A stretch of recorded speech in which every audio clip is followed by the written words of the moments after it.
my name is Dori Goulden and this is Kreft, and we are the Registered Dietitians here at Berks Community Health Center. And today we are going to demonstrate for you how to make a cold quinoa salad, which is great for any season of the year.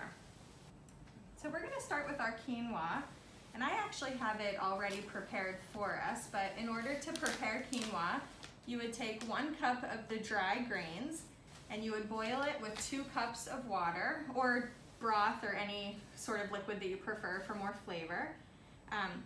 And then once it reaches a boil, you would bring the heat back down and just let it simmer until it soaks up all of the liquid. And then it becomes this more soft and fluffy consistency here. And so the recipe calls for 2 cups, so I'm going to go ahead and add that. So quinoa is a whole grain, and it is high in fiber and high in protein, but low in sodium and cholesterol and saturated fat. So it's a great base when you're making something like this.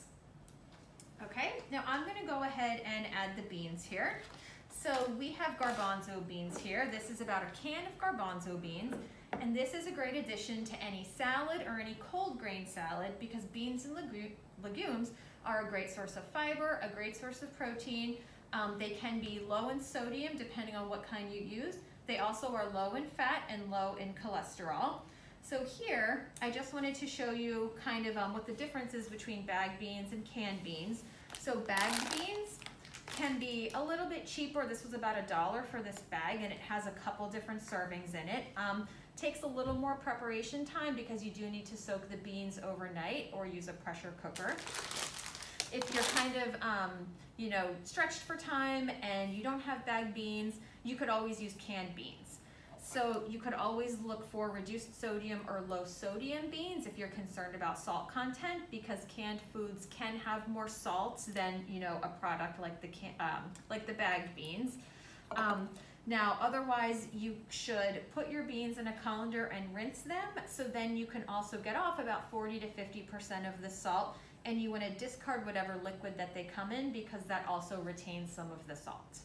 So I'm going to go ahead and add our chickpeas or garbanzo beans today.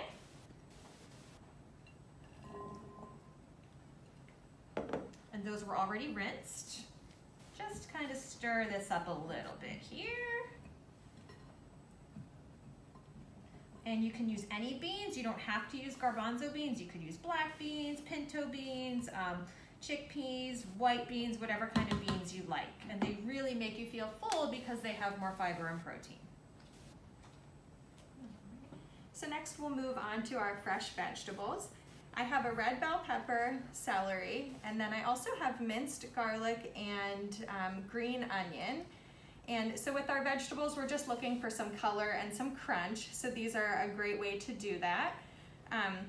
If you don't like bell peppers or celery, you could always substitute something like carrots or cucumber, just anything that's gonna bring that crunch for you.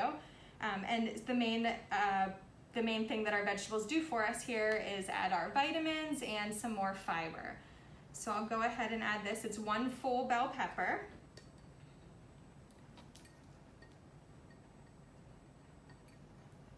And then this is 2 stalks of celery.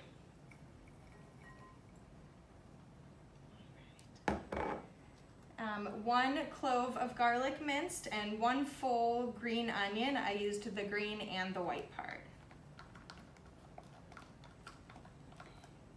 And so that'll add a lot of flavor. If you don't have on hand a green onion or fresh garlic, or you don't like it, you can always substitute garlic powder and onion powder to get sort of that same flavorful effect. Okay, so I'm going to talk a little bit about making your own vinaigrette at home while Haley kind of demonstrates how to do that. So I like to do this not only because it's simple, it's very flavorful, but I also think it's very impressive to say that you make your own dressing. So you start with a base of whichever oil you would like. I like to use olive oil because it adds a nice hearty rich flavor, a little spice almost as well. You could also use canola oil, any oil that you would prefer, but olive oil is great because it's great for cholesterol. Then you can use any kind of fresh citrus that you may have at home. You could use a lemon, a lime, an orange, even a mandarin orange. You could use lemon juice or lime juice, you know, in the bottles if you have that around, but I really think that the fresh citrus adds a lot more flavor. And this is a great way to kind of use some of these items if they're kind of starting to look not so great and be not so fresh. So doing an oil base with some fresh citrus, and then you can add whatever kind of seasoning you would like. Like Haley just said, you could use garlic powder, you can use onion powder, you can use chili powder. They're all sodium or salt free. If you'd like to add a little bit sprinkle of salt, that would be fine, and then some crushed black pepper as well.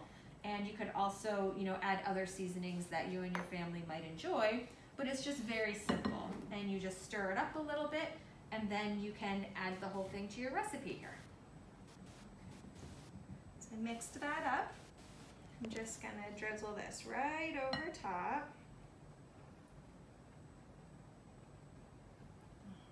And I'll go ahead and give this a good mix to make sure that everything's completely coated in our homemade dressing.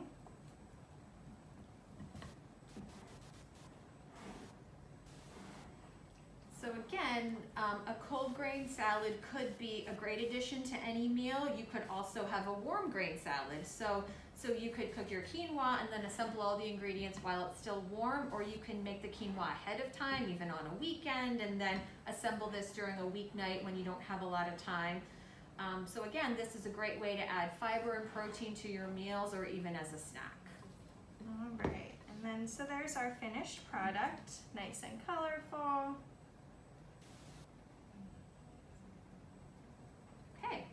So we hope you enjoyed our demonstration today, and if you ever have any questions, you can reach out to us here at Berks Community Health Center. Thanks a lot.